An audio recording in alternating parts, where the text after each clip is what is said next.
Good morning, everybody. Lisa Arnold here, the Doodle Meister. I am wanting to talk to you about doodling and drawing and staying sane during all of our time indoors. Have you been doodling? Do you know that March is Doodle Month? There are doodle challenges all over social media right now where different artists are challenging people to doodle every day for 30 days for a whole month. And just because March has been designated as Doodle Month doesn't mean that we can't start Doodle Month anytime, any day, anywhere. So I'm inviting you right now to jump on board and start your own Doodle Month. I've wanted to start off by showing you some of the doodles that I've been making, and the reason I love doodling so much is because I get to focus, I get to flow, everything else goes away, and all of my choices that I have to make are about line, shape, color, and movement. So I've been staying up really late and getting out my marker set. Now you can use any kind of paper, of course. You can use cardboard, you can use newspaper, you can recycle things and write on the back side of something that's already been used. But my favorite kind of paper is sketchbook paper, because if you're using marker, it's nice to have paper that will accept the pigment and is a little bit heavier and maybe even more porous. So I hope you like doodling, and if you don't, try it, you might. Let me start off by showing you one of the pieces that I made a couple of nights ago. And there's no right way or wrong way to doodle. I just started off by making some lines, added some squiggles of color. You can see here that I've got some squiggly lines. There are curved lines, there are straight lines, diagonal. We've got thick lines and thin lines. There's so many different shapes. And no surprise, you might guess that my favorite color is raspberry, which you can see kind of showing up over here. And then I have this white pen that I've been putting on top of the little drawings and layering the pieces and adding more shape and more dimension. And you can do that too. So this is just a free-for-all. You might like it, you might not like it. There might just be little areas that you find that you like. And you say, oh, okay, I don't know if I like my whole piece, but ooh, I really like how that turned out. Or, ooh, those are some cool little blobs down there. For me, I really like pink and green together. And so you'll see that a lot in my pieces here. And there I've got some pinks and greens that are really making me happy. But you can decide what color combos you like best. You can make rules for yourself and you can say, I'm only going to use cool colors, or, ooh, I'm going to use warm colors for this one. And you can take out a color wheel. Look for a color wheel online. I said that I like pink and green so much. Well, red and green are across from each other on the color wheel, so it's no surprise that they look so good together, right? This is one of my favorite doodles I did the other night. And what I started off doing is just adding a whole bunch of greenish vertical lines. And then once I had those, I thought, I think I'm making a field. Maybe this is, I don't know, a place where flowers grow and you can take a walk and be happy. Maybe there's a bridge, maybe there's some rocks. And so you might want to experiment with positive and negative space. Down here, everything was getting kind of tight, and so I wanted some openness. So I created these open areas in the next layer of the field there. So you could try the same. There's no wrong way to do it. Just take out some paper, take out some colors. You can use color crayons, you can use colored pencil, you can use markers, anything goes. Well, last night, I decided that I wanted my doodles to take on some new shape. So instead of just doing lines and shapes and colors, I decided I need a place to put my gratitude. And there's so many artists out there right now who are offering classes and giving back and teaching lessons and trying to create community out there and make us not feel alone. And so I wanted to give some thanks. So I decided to doodle some letters. Some people like to doodle letters, some people like to doodle shapes, some people do faces. Again, any way you want to do it is just fine. The main thing to do is play and have fun. But here is my thank you doodle to some of the people out there who are making my time and life inside creative and less lonely. So you could do a thank you doodle as well. We all have to be grateful, don't we? So the other thing that I am doing right now is trying to keep a little journal of doodles, because once this is all over and we get to come out and hug each other and do things together as a community and extended families and friends, we'll want to talk about how we spent our time and what we did with our emotions and how we felt. And so I am keeping a journal that is a page a day that just sort of describes how I spent each of the days in isolation. Some people might be completely alone. Some people might have their family with them. Some people might have a pet. But regardless, I bet we're all missing somebody. And so maybe a journal is a place to put some of our longings and missings and emotions. So I started off with my new sketchbook on St. Patrick's Day. St. Patrick's Day is a day that oftentimes people go out and connect and celebrate, but I stayed home and journaled and worked in my sketchbook. And I even made smaller pictures next to my entries that have, I don't know, a little bit more visual feel of how I spent the day. I made some Kenyan peanut soup, and there's the little pot that I made it in. It was a really sunny day, so I went outside with my cat Crusher and spent the day in the sun.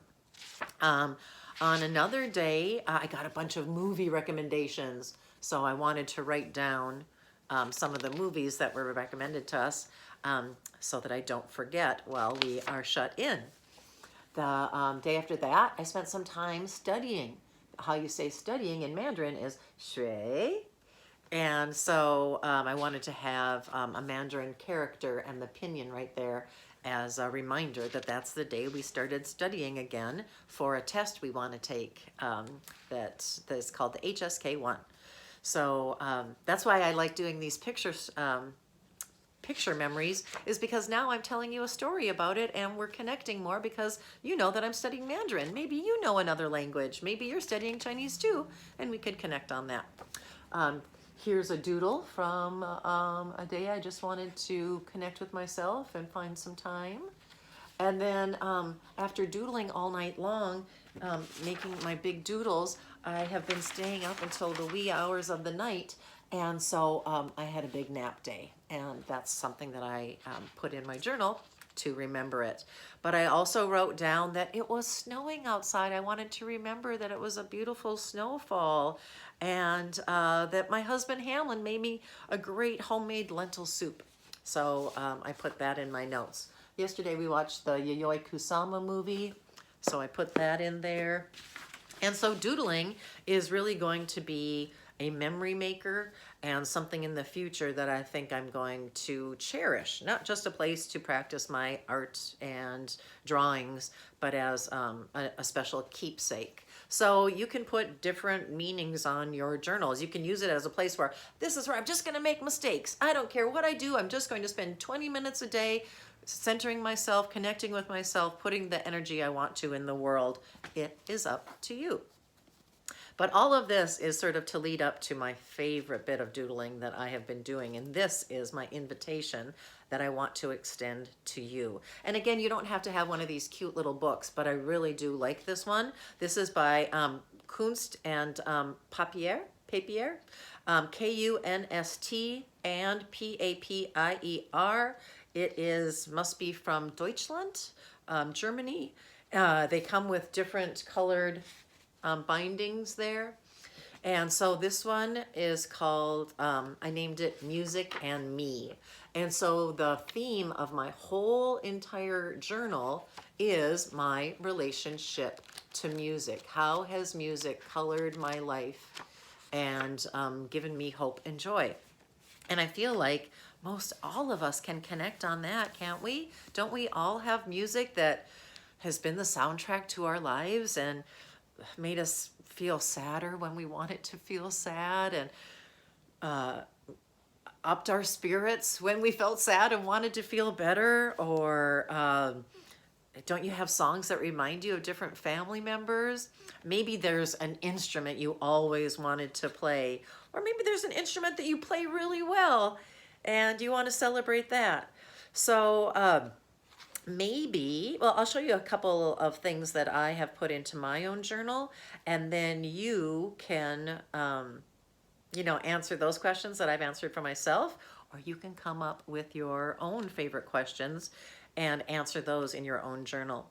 So for me, I've come up with maybe 90 or more questions that I've asked myself and that I want to ask you or others. And then you can make a sketchbook journal visual response to the questions that I have posed, or you can pose questions to each other and challenge each other to make a visual representation of that awesome memory you have with music highlighting that memory. So I will share a little story with you and tell you my thinking behind one of my entrances here. So my first question to you is, do you have a favorite instrument? It doesn't necessarily have to be one that you play, but maybe a question could also be, do you play an instrument? So the question so far could be, what's your favorite instrument? Do you play an instrument? And or what instrument do you wish you could play? Well, I am not that musically talented, I'm sad to say, but in 7th grade, I took a music class. I took a class with Mr. Husted and Mr. Lair. And I can't remember which teacher taught me how to play all these different instruments, but in one of the classes, we got to go around and just play a short little portion of music on a guitar, on the synthesizer, the Moog. One of my favorites when I was in junior high, and also the xylophone. Now, because I don't feel like I have a lot of innate talent, and because I have not worked to improve on that, one of the the simplest instrument to play, in my estimation, was the xylophone, and I felt like I was successful at that, and so in 7th grade, I felt like I kind of got this life experience to play part of a song and play it well and be successful on the xylophone. And so I have made a picture of a colorful xylophone. I even labeled it 7th grade Mr. Husted's music class. So what instrument do you play?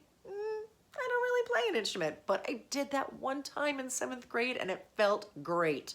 So I am making myself a little memento, a little memory, a little doodle of a xylophone. Now, there might be other instruments that you play. There might be, maybe there's songs from different genres, different instruments from different genres that appeal to you. And so while the xylophone is this great memory from 7th grade, I don't often hear the xylophone being played in much of the music that I listen to. But there is an instrument that I hear every once in a while, and it's an instrument that I feel, again, that I could maybe play given my skill level and abilities, and that is the washboard. I want to wear that thing. I want to play it. I want the little things you put on your thumbs. And so I drew a little washboard right there because I think that is a funky, fun, cool washboard. I didn't really know how to draw it, so I did a Google search and I looked at clip art, but then I watched a few musicians playing the washboard, and that was fun too.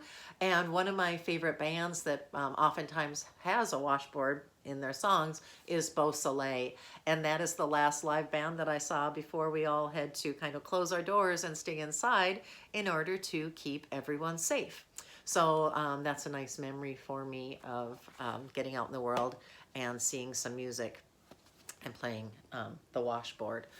So those are just a few of my favorite doodles that I've been doodling this past March. A different kind of doodle, which I'll probably talk about in a future video is a guided doodle. And so this one is very abstract, but it also contains a lot of the same elements, a lot of the same colors, lines and circles and ovals. So I hope that you will take today, take the next month, challenge yourself over the next 30 days and make some doodles. I would love it if we could share our doodles with one another. So maybe what you want to do is join me on Instagram, and I have been using the hashtag music and me for making my doodles. And so maybe you want to tag your doodles, music and me as well. Now, some of you might feel like, you know, I like doodling to a certain degree, or doodling isn't my favorite, or I feel insecure about my drawing.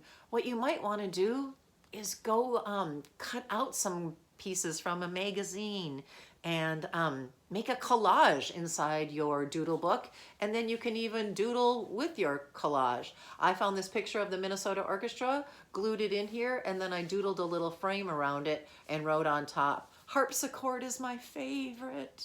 If you listen to Bach, oh, harpsichord is so lovely. So maybe you want to make music and me little sketchbook journal. And mine has like 72, 75 pages in it.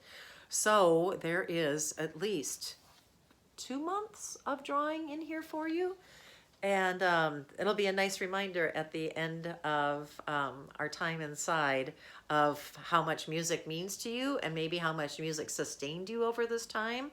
And you can talk to your friends about your favorite music and maybe your favorite doodles. So thanks for spending time with me. Again, I'm Lisa Arnold. If you want to find me online, I'm Zola Lisa, Zola Arts, Zola Out Loud, that's Xola. Otherwise, be on the lookout. I'm going to get a YouTube channel so that I can share some more art with you, some more doodles with you, and some more music. Take care. Have fun drawing. Bye.